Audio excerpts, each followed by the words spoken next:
Hey, in my own trading journey, what I've come to appreciate is that even the most sophisticated strategies often come down to a few really fundamental pieces. Mhm.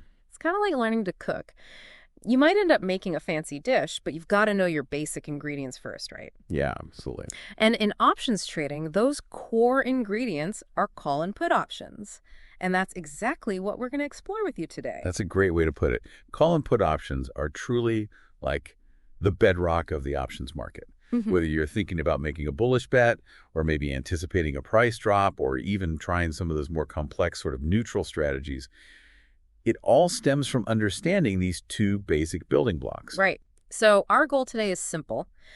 To give you, especially if you're just starting out with options over at advancedautotrades.com, a really solid grasp of what call and put options are and, most importantly, how they actually work.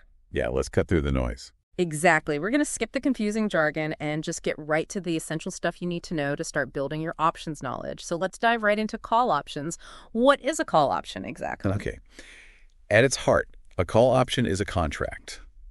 This contract gives the person who buys it the right, but this is key, not the obligation to buy 100 shares of a specific company's stock Right. at a particular price, Right. we call the strike price, before a certain date, known as the expiration date. Right. But not the obligation. I always think that's the magic of options right there. It's like having a reservation, isn't it? And actually, I remember something about a pizza analogy that really helps explain this. Can you walk us through that? Absolutely. Yeah. Yeah, the pizza coupon. Hmm? Imagine you have a coupon for a large pizza that lets you buy it for, say, $15 anytime in the next month. You have the right to use that coupon, but you're not forced to, right? Right. You don't have to. If you find a better pizza deal somewhere else, or maybe you just don't feel like pizza that month, you can simply let the coupon expire. No harm, no foul. Hmm. But let's say the price of that same large pizza suddenly jumps up to $25. Well, now that coupon becomes pretty valuable, doesn't it? Yeah, definitely. You still have the option, the right, to buy for $15. That's the fundamental idea behind a call option. It gives you the right to buy a stock at a specific price within a certain time frame, and you don't have to if it doesn't make sense for you. That makes perfect sense. So, okay, if someone buys, let's say, a Microsoft May $300 call option, what exactly does that give them the ability to do? Okay, so that specific contract gives them the right to purchase 100 shares of Microsoft stock at a price of $300 per share, anytime between when they buy it and when that May expiration date arrives. Oh. Now, the really interesting thing is they don't have to buy those shares. It's entirely their choice, their option. Okay, so if you don't actually have to buy the shares, how can you make money by buying a call option then? Well, think back to the pizza coupon. Just like that coupon became more valuable when the price of pizza went up. Right. A call option can become more valuable if the price of the underlying stock rises, Mhm. because you've essentially locked in a potential purchase price, right? So if the market price of the stock goes above your strike price, $300 in our example, someone else might be willing to pay you more for that right to buy cheap. Ah, okay. So you could just sell your call option contract to another trader for a profit without ever actually buying the 100 Microsoft shares yourself. The optionality, that choice, is what gives it value that can fluctuate. Right, so the value of the option itself can go up as the stock price goes up, but I understand it's not always a direct one-to-one relationship, is it? Like, stock goes up $1, option goes up $1. That's correct. It's usually not dollar for dollar. The price of an option is influenced by a number of factors besides just the underlying stock price. Things like how much time is left until expiration and how volatile the stock price is expected to be, what traders call implied volatility. Both play significant roles. So while a rising stock price generally increases the value of a call option, the increase in the options price usually won't match the exact dollar increase in the stock price. Other factors are at play. Got it. Okay, let's dig into some actual numbers to really nail down the profit and loss potential. This always helps me. Let's say I decide to buy a $100 strike call option for $2. So since one option contract typically couples 100 shares, my initial cost is $200, right? Plus any trading fees, of course. Yep, $2 times 100 shares, $200 cost. Okay. Now, can you walk me through a few different scenarios that could play out by the time the option expires? Let's see how this works. Absolutely. Let's look at a few possibilities. Scenario 1. At the option's expiration, the stock price is $101. Your $100 call option is now in the money by $1. Okay, in the money. This means if you were to exercise it, You could buy the stock for $100 and immediately sell it in the market for $101.1, making a $1 profit per share, or $100 for the entire contract. However, remember you initially paid $2 per share, or $200 total for the option itself. Right, the initial cost. So in this case, the option itself is worth $1 at expiration. Since you paid $2, that resulted in a net loss of $1 per share, or $100 on your initial $200 investment. That's a 50% loss. Ouch. Okay, not the outcome we're hoping for. What if the stock price manages to climb just a little higher? Good question. Scenario 2. The stock price reaches $102 by expiration. Now, your $100 call option is worth $2 at expiration. $102 stock price minus $100 strike price. Oh, okay. Since that $2 is exactly what you paid for it initially, you would break even on this particular trade, ignoring commissions. Okay, break even. Definitely better than a loss. Let's see what happens if it goes up a bit more. Keep going. All right. Scenario 3. The stock price rises to $103 at expiration. Your $100 call option is now worth $3, $103 minus $100. Having paid $2 for it, you now have a $1 profit per share, which translates to a $100 profit for the entire contract. That's a 50% profit on your initial $200 investment. Now we're starting to see the upside. Now we're talking. Okay, what if the stock price really takes off? Like a bigger move? Let's look at scenario 4. The stock price jumps to $104 at expiration. Your $100 call option is now worth $4. $104 minus $100. Subtracting the $2 you originally paid, Yeah.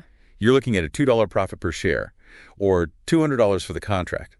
That's a 100% return on your initial $200 investment. Wow, okay. And of course, if the stock price continues to climb above $104, your potential profit keeps growing.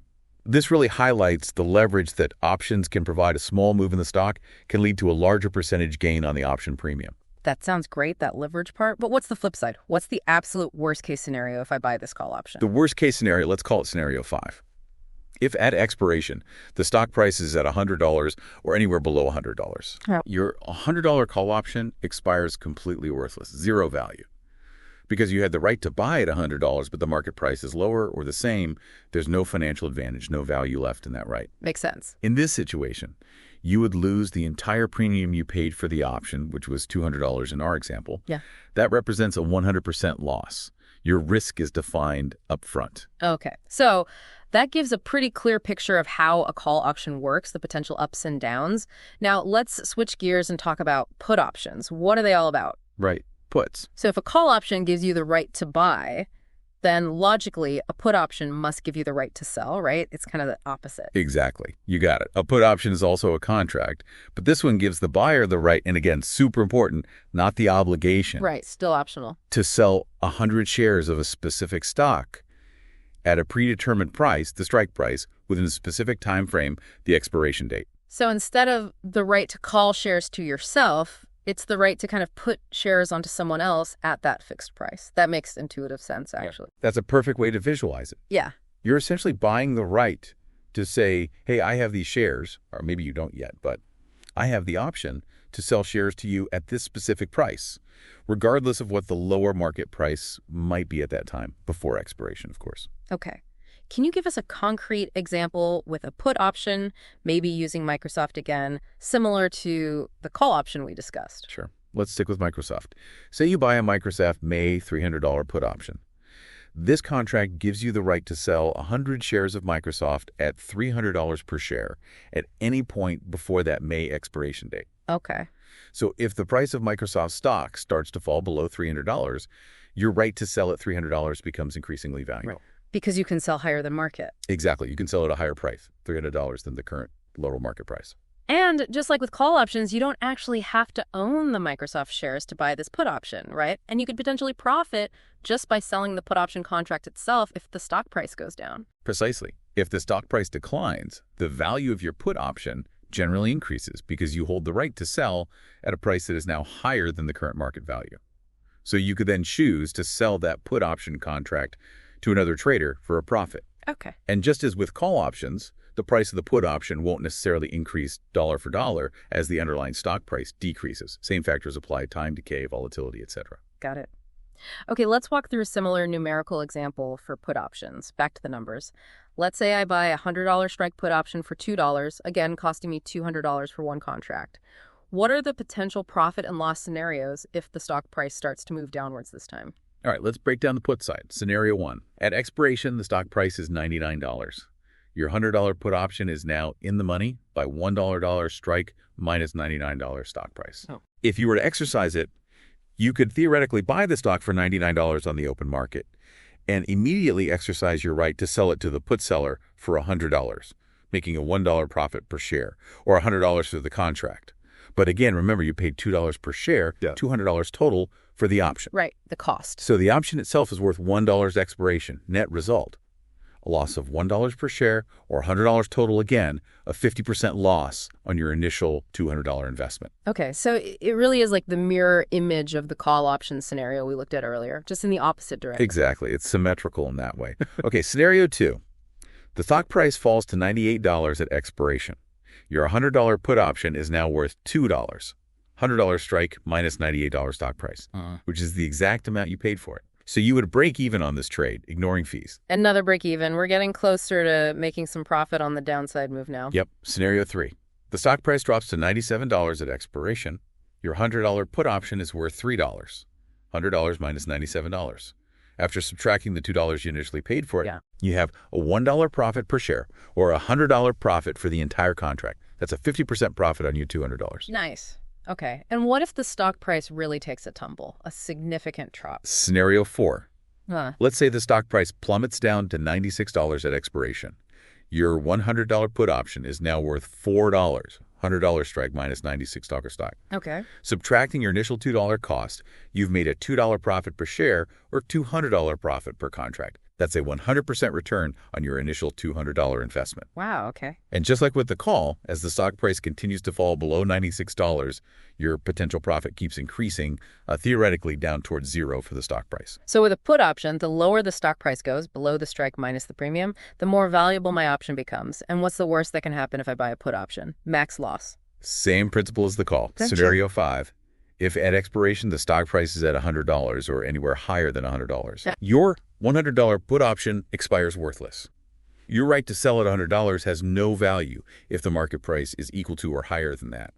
Why sell for $100 when you can sell for more in the market? Makes sense. No value there. Exactly. In this case, you would lose the entire $200 premium you paid. Again, a 100% loss of your initial investment is the maximum risk when buying the put.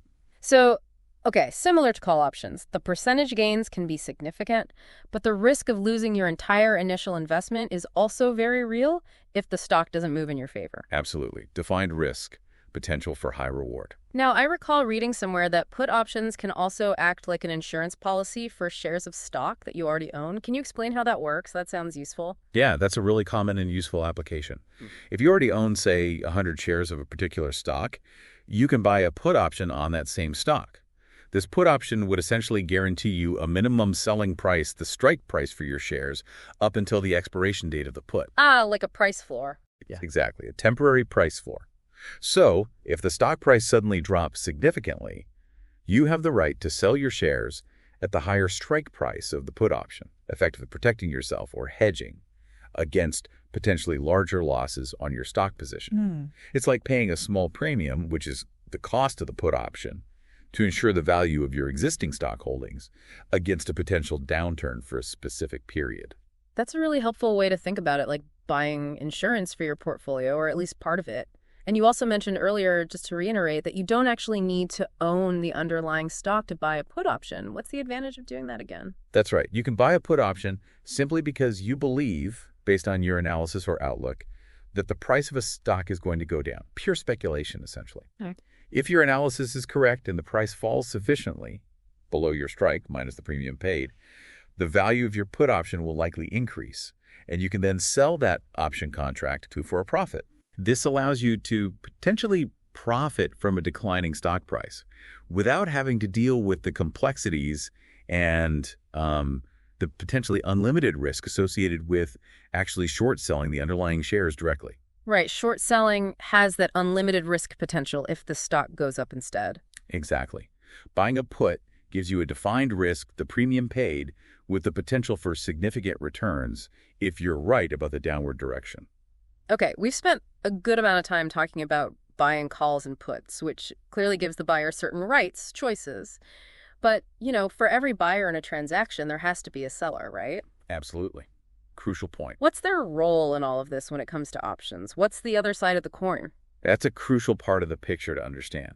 While option buyers have rights, option sellers, sometimes called option writers, take on obligations. Obligations, okay. When you sell an option, whether it's a call or a put, you receive cash upfront.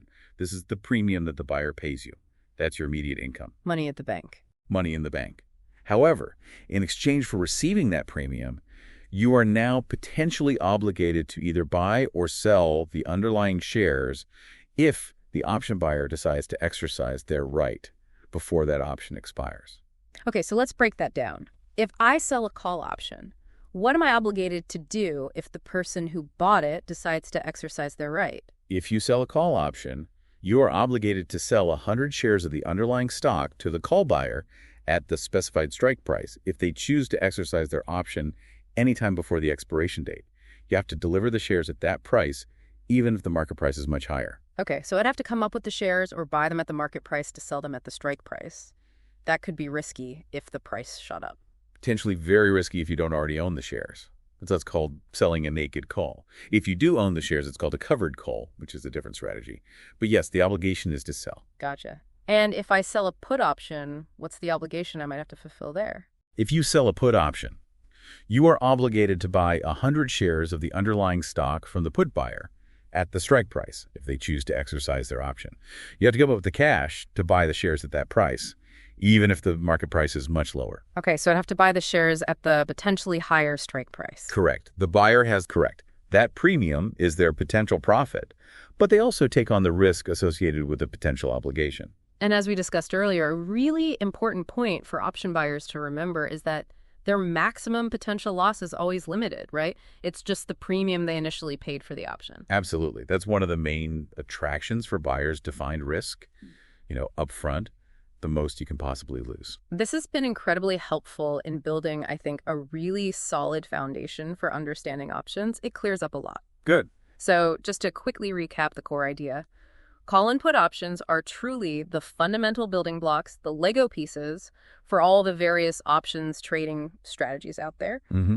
Buying a call gives you the right, not obligation, to buy a stock at a specific price within a certain time frame, bullish bet. Yep. And buying a put gives you the right, not obligation, to sell a stock under those same kinds of conditions. Bearish bet, usually, or insurance. That's a perfect, concise summary.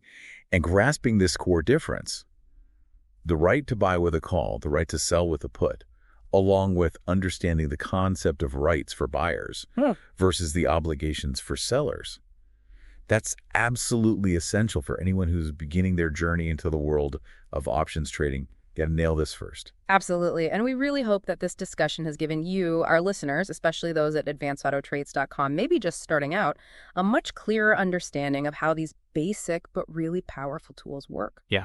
And how they can be used to express different opinions about where a stock price might be headed, whether you're feeling bullish or bearish. Plus, as we touched on, they can even be used as a tool to help manage the risk in your existing investment portfolio, like with that insurance idea using puts. And it's worth remembering, as you continue to learn and explore the world of trading, keep in mind that these seemingly simple call and put options can be combined in an almost endless number of ways. You can buy calls, sell calls, buy puts, sell puts, all with different strikes and expirations.